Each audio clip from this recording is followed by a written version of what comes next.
So welcome everybody, episode 7 of Amazing Authors. I'm so happy to have you all join us.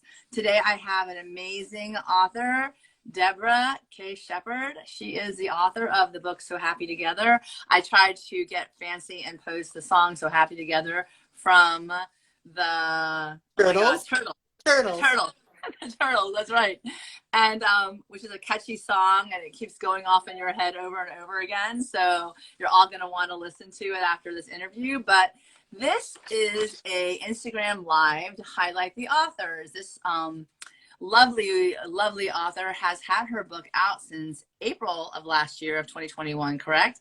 And right. We want to get a little jump in to see what it's like after the book is published. Certainly give you the highlights as to who she is first, but give you more of a broad expanse into the life of an author after the book is published, not before, and maybe the steps that brought her there and the steps that will lead her on, and get to know her a little bit better. So let's get excited, everybody. Like I said, thank you guys all for showing up today. I'm so happy to have you with us.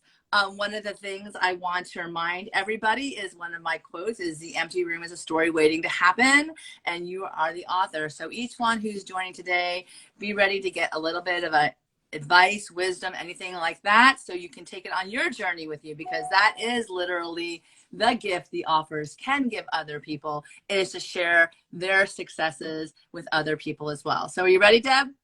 I'm ready. I'm not exactly in an empty room. I have 2 dogs who are sleeping nearby. So, well, isn't that the beauty? Because it's never really an empty room. It's just how you see everything that, kind of goes in there, and then actually tell that story from your perspective. So, which is very exciting. Very, very exciting. So it's good to have this place and share this conversation with you today. Time to celebrate your important work, Deb. Before her retirement in 2014, Deborah Shepherd was the executive director of a domestic violence resource center in central Maine. Her essays have been published. A Love Letter to Our Marriage Therapist was one of them. Light was another. The Long Haul was another. And Why Did You Write That Scene? Another. And her COVID theme essay, Snow Day, Maine, April 10th, 2020, was the winner in the Center for Interfaith Relations Sacred Essay Contest. So she is an award-winning writer and author. An excerpt from her novel appeared in Bloom during an earlier career as a reporter. So that's really exciting from the perspective of a reporter. She came at this novel. She wrote for Show Business in New York City and the Roe Jan Independent, a weekly newspaper in Columbia County, New York, also freelancing as a travel writer, which is very cool. I think that's really wonderful when you get to see the world and actually bring it back to those who read your articles and describe what exactly it was that you saw. So I'd love to jump into that a little bit as well. She holds a BFA in drama from the University of Arizona and an MSW from Fordham University's Graduate School Social Service. So she's definitely erudite, very learned. Yes. Deborah is a mother of 2 adult children and the grandmother of 2, and lives with her 1 husband, 2 dogs on the coast of Maine. You can find her online at deborahshepherdwrites.com. So without further ado, good afternoon to you. I'm so excited. One of my favorite She Writes Press authors here to join me today. How are you doing? Oh, I'm doing fine. And thank you so much, Meg, for that lovely introduction. This is my very first Instagram Live. So I'm glad I'm doing it with you, because you're such a good I always get some sort of Instagram or Facebook version on these lines. So yeah, for sure, you're going to knock it out of the ballpark, and you're going to have many more to come, and they're all going to be fabulous. And hopefully the world will know more about you and your book and all the things that you bring to the table as well. I do want to read a summary of your novel, and I'd love for you to expand as much as you'd like after I read it, just to give anyone who's listening a little taste of what it is that you write and what it is that you do. So back in 1966, college student Carol Mills was truly madly, deeply in love with Peter McKinley, who loved her back, but not in the way she wanted. 20 years later, as her stultifying marriage to Jack Tanner's unraveling, Carol has a nightmare about Peter. She takes this as a sign he still needs her. And with her 3 children safely off to summer camp, she embarks on a pre-Facebook, pre-cell phone, well, we don't remember those times, right? Solo road trip to recapture who she was and what she thinks she once had. This book explores the conundrum of love and sexual attraction, creativity, and family responsibilities, and what happens when they're out of sync, which I can think it speaks to everybody's life right now as we jump out of COVID. Everybody out of sync. Everything is out of sync. We're kind of trying to figure our way back to alignment, right? And it's a story of missed opportunities, the tantalizing possibility of second chances, and what we leave behind, carry forward, and settle when we choose. It sits in that raw, messy, confounding, beautiful place where love resides. And I absolutely love that notion as well, because it all is where love resides, right? We're all trying to get back to where love resides, right? So tell me as little much or as little or as much as what you want to tell us more about your book, and we'll go from there. And how and oh wait, it gets better. Anyone who has a dream of writing a book out there, I want you to pay close attention to what she says right now, because honestly, never give up on the dream. So go for it, Deb. Okay, thanks. So over almost 35 years ago now, my first marriage was unraveling. I was working full time. I had one teenager, one preteen. And I started having a fantasy about this guy that I loved in college. But instead of acting on that fantasy, I wrote a book. I wrote a book on my kitchen table at night after work, after the kids had gone to bed. I wrote it on a word processor, so you know that was a long time ago. Oh, God. And yes. I was very naive about book publishing. I was in love with the book. So I put it in a box. I sent it off to a publisher whose name I found in a book. I didn't go through an agent or nobody edited it, just went off. And it came back about 2 weeks later in the same box, and it looked like it had never been opened. So I thought, well, I'm a terrible writer. This is awful. I'm going to put it away. And I put it in a carton and I put it in my closet, the back of my closet. And that's when I was living in upstate New York. And subsequently, the box followed me to New Jersey and New York City and and then up here to Maine. So it was still in my closet. And I retired from my social work job and I started taking classes, and I took a writing class, and I started taking notes on an index card, and I said to my husband, you know, I think I'm going to write a novel. And he said, why don't you dig out that first novel that actually, he said, that piece of juvenilia that you wrote, and see if there's anything in there that you can use, and then you won't have to work as hard. So I pulled it out. I literally had not opened that carton in 30 years. I read it and I thought, you know what, this is not so bad. It needs a little work, but it's not so bad. So I started taking more classes. We have Maine Writers Publishers Alliance classes here in Maine. I started taking more and rewriting it, retyping it because I had to put it on the computer. And I found a developmental editor who I started working with, because you really do need somebody else's eyes on that, you know, a professional's eyes on that book. And I started working with her, and I did another version, and I ended up with about 5 drafts. And around the 3rd or 4th, she said to me, I said, here it is, it's done. And she looks at it and she goes, no, not a novel yet. She says, where's your inciting incident? I said, what's an inciting incident? So she explained it to me, which is, you know, whatever happens to set your action going. Right. And but I was, at that point I was whining. You know, 3rd draft, I was tired. I said, well, I don't want to read this again. I said to her, I just read this book and there was no inciting incident. This woman was just going through menopause and she went off on a road trip. And my editor says to me, what, and you don't think menopause is an inciting incident? Yeah, right.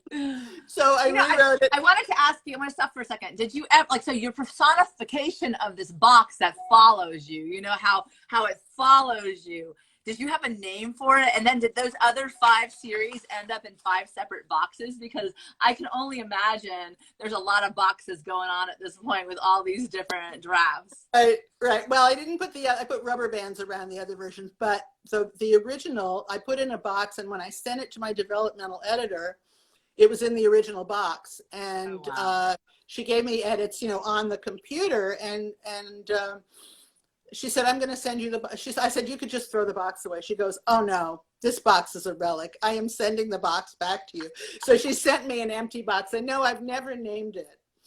But my husband names our Thanksgiving turkeys every year, which makes it a Oh, does he really? Even better. I love it. Maybe he should give it a name, but I right? didn't name the box, but I will think about it, Meg, because I still have it, so I might name it. Well, it's kind of like the birth of the beginning of your writer dreams, and it should have a proper name, I think. Like, the birth of all of our comes from our imagination. We name it, we give it wings, and it flies. And let's go back to your book itself. I love the fact, this is great for therapy, don't act upon your dreams, but write about it. Write about them. Well, no. There's some dreams you can act on, but if I had acted on that dream, there would have been so many awful repercussions. So I'm very pleased that I wrote the book instead. Plus I have this beautiful book. Yes, show everybody your cover. It's beautiful. Yeah, cover. It does tell the story. If you look at the cover, it does tell a story, and it's the story of the book, and I'm so pleased with it. I didn't like it at first, but then the more I looked at it, the more I thought, oh my God, the artist has gotten the whole, the road trip, and these, three hearts, because she's got a husband and she's got a boyfriend, former boyfriend. And even her bangs. Yeah, and bangs, because she had her hair stripped for her husband, right? But anyway, I have to also show you, I don't know if people can see these earrings. They're my book cover. Wait, you got to show them. Yeah, you got to show them. That's awesome. Isn't that, yeah. And the back, I'm so, they make me so happy, right? So you know what? It's the things in life that make us happy that we must actually, celebrate and highlight and bring to the fore. So I love it. Those are amazing earrings for any author who's got their book in actual hard copy, and they have it in front of them, and you get to wear them with you everywhere you go. Right. So I'm going to give a little blurb for the person who made the earrings. I found them on Etsy, and the shop is called Live Long and Shop Here. So I absolutely had to buy them, right? So that's awesome. Anyway. Okay, so one of the things I love your journey of 30 years, and that you didn't give up on the book. I mean, maybe it has different renditions. It's kind of like as we grow, we evolve, right? We all become something else, but our beginnings are there. The seeds of who we are and what we're going to become are all in the acorn, right? Where the tree grows from. The beauty is that you never gave up on the dream, and you followed it through 30 years later, which you are a very different person now than when you started the journey. So tell me a little bit about the journey, because I think it's really important that a lot of people, as far as reading the book is one thing, but to know the author, which I love. This is why I do this amazing author, because I think just knowing more about the author is fascinating. Then I have a more deeper appreciation of the book. So tell us a little bit about that journey of who you are. So after I wrote the book and I put it away and I kind of forgot about it, I got my master's in social work, and I had a really gratifying career as a director of agencies working with survivors of sexual violence and domestic violence. And I had to do a lot of writing grants, writing reports. So I did a lot of writing. So it was funny, because after I retired, I said, I'm never going to write anything longer than a grocery list, because I'm so sick of writing. But writing a novel and writing from your heart is really different than writing, reports and grants and stuff. So when I pulled it out and read it, I was so excited to see it. It was like a long lost friend, right? I hadn't seen somebody it was, a person almost. Or me, I was, or that character as she was. And so it wasn't a chore to rewrite it it was a labor of love. I love that. Yeah, it was. And, when it finally, I shopped it around, I sent it to agents, it got rejected. I went to one in-person pitch, actually 2 in-person pitches, but at one of them, most of them said, not for us. But one young agent said to me, I really like it, but I don't represent authors of historical fiction. And I said, I was just flabbergasted because it was my lifetime, right? And I said, this is not Yeah. historical fiction, right? This is, this is, you think about Downton Abbey and Jane Eyre and all that is historical fiction. Yeah, you're like, I said, that. this was the 60s and 80s. And she was very gentle with me. She said, it's historical in publishing. So I apparently have written a book, a historical fiction book for all you younger people. All you But people I will my say age. this.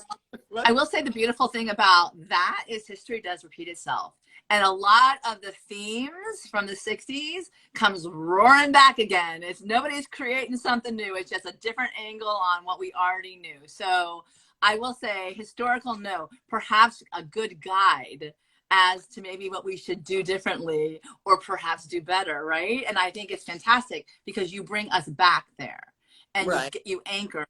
Yes, which is fantastic, I think, especially with all of the, like you said, all of the additional, insight that you had from a very, very, successful career as the director of this program that you were working with, domestic violence and the like. You have an angle that we would not have seen in the voice of Deborah in 30 years ago.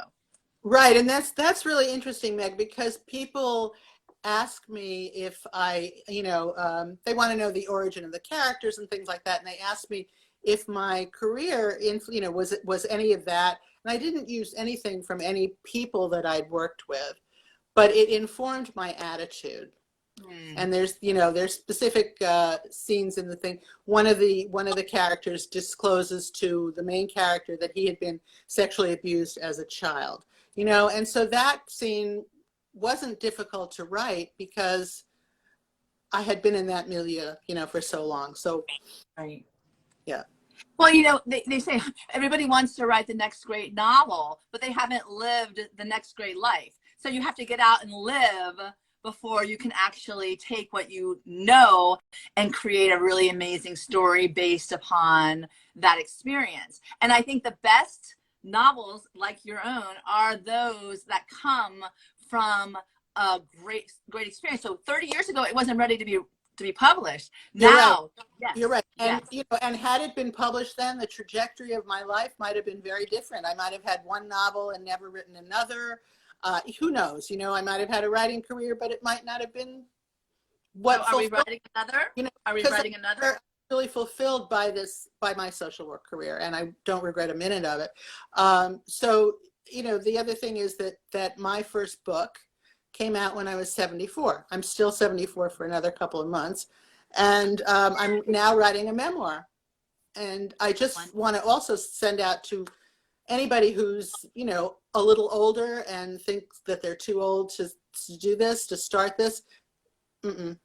It's so gratifying to have that book in my hand, But it's like you have something to say, let her speak. It's like the audience is going to come and get from you what they need to get from you. And there's no need for permission. Obviously, in the publishing world, to publish in a certain way, how to the standards that you like, because you're, like I said, erudite. You're literally, standards are high as far as what you want to put out in the world. But the reality is that your audience, if you build it, they will come. And that's exactly what's happened with you. Tell me about your experience after the publishing in April of 2021. People ask me what's the best part of publishing a book? Well, obviously holding the book in my hand, close to my heart, right?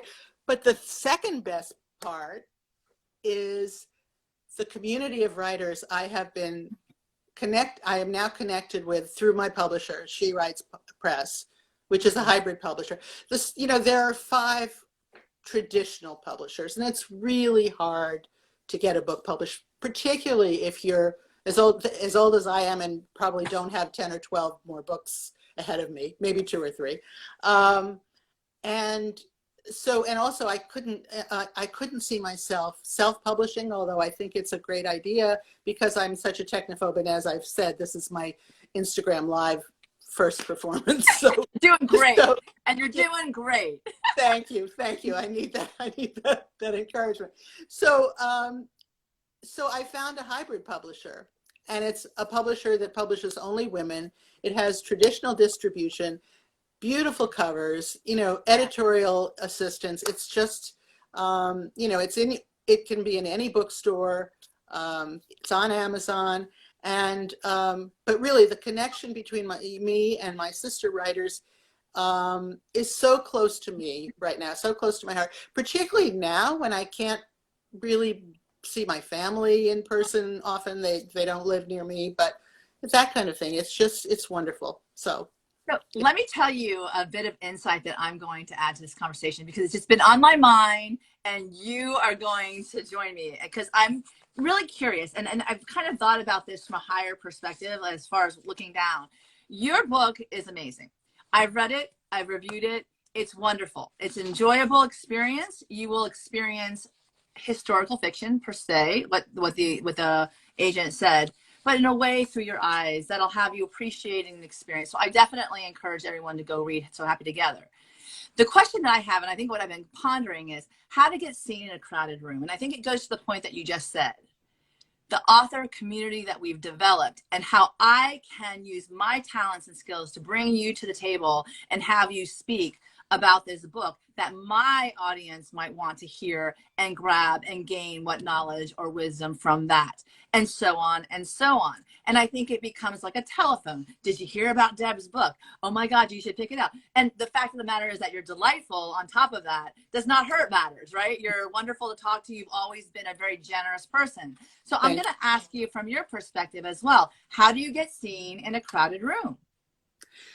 Interesting. And I don't know if I have the answer. I think you've given the answer. I have had a publicist.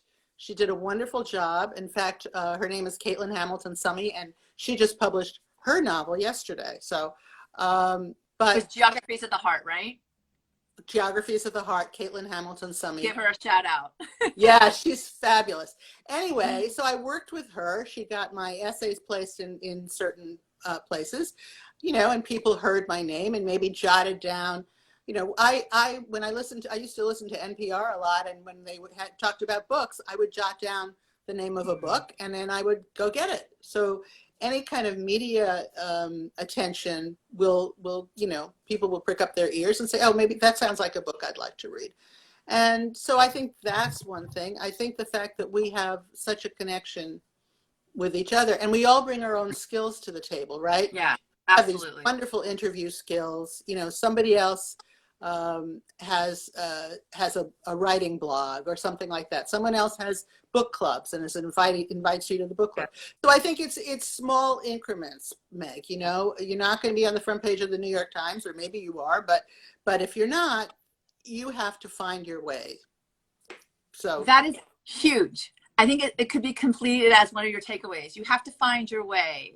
It's kind of like the guide takes you to the end of the publishing path. You have that, but put your book up there again and show everybody that gorgeous cover, because I want people to see it and I want them to get excited, because it makes you happy to see that cover, first of all. So Happy Together is a great title and it's engaging. So your book is done, and then once it's out in the world, it finds its way and you get to enjoy the experience with it, rather than it's kind of like the box right. Found its way, right? The box that, but it's also in a way, I know this, people have said this before, it's like having a baby, and the baby grows up and goes off into the world, and you don't even know some of the things that child is going to experience, and yet you've launched that child, but they're kind of their own, they're definitely their own person. The book is going to have a life of its own. Yes.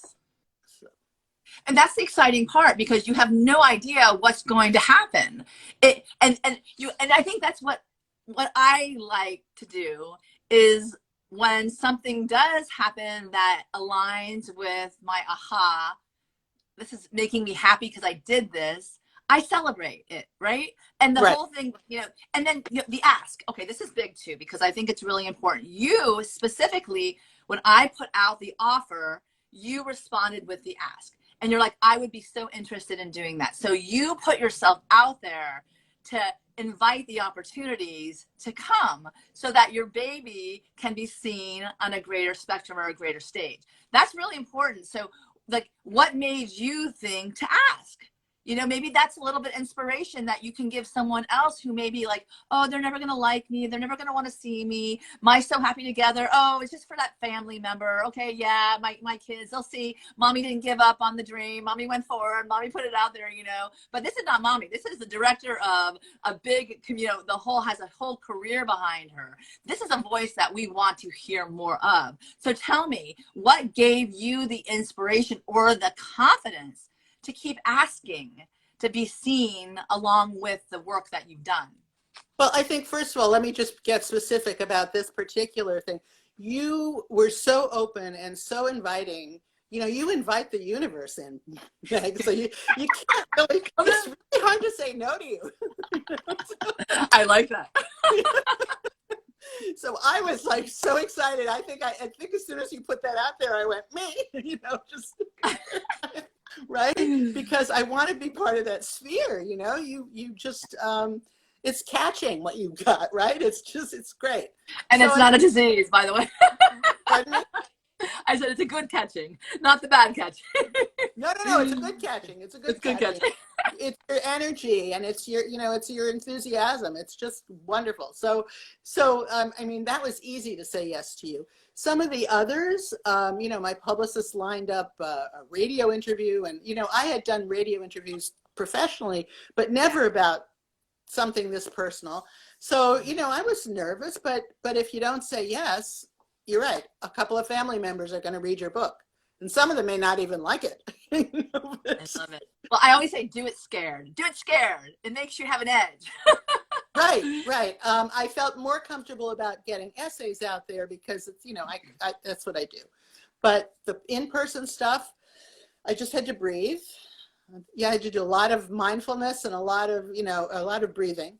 And by the way, you're doing great. You're doing great. And then what happens afterwards, for those of you who are hesitating about doing stuff like this, you feel fabulous. I mean, yes. You're just kind of on a high for a couple. This is going to last for a while, you know? So yes, I love that. And, you know, and it's just because you respond yes to life's opportunities, like saying, let's like invite, like they always say, visualize what you want, but you got to invite it in too. You got to receive it. And I think when and especially with writing a book, because a lot of people are going to give you a lot of kudos and a lot of, you know, not so kudos, who knows what's going to happen, but the kudos, receive it wholeheartedly, because this is really what's there for you, what you really, really have the beauty and privilege of doing, because you took those steps to finish it, right? And I love this. My father tells me all the time, people talk a good game. Talk. I'm going to do a book one day. I'm going to finish it. They don't finish it. And you did. So that offers you the stage, right? Right. Just do it, to quote Nike, right? Just do it. Just do it. And by the way, just so you know, and back to your point, the incredible community of authors that you've opened yourself up to by virtue of the fact that you put it out there.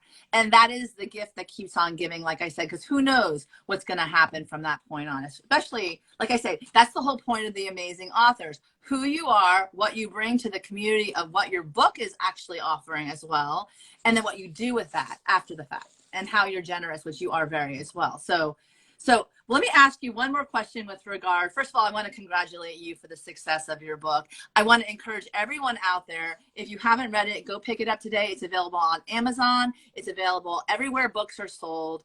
Go get your copy. Give an amazing review, because I know that you're going to love it after the fact. Deb Shepherd, So Happy Together.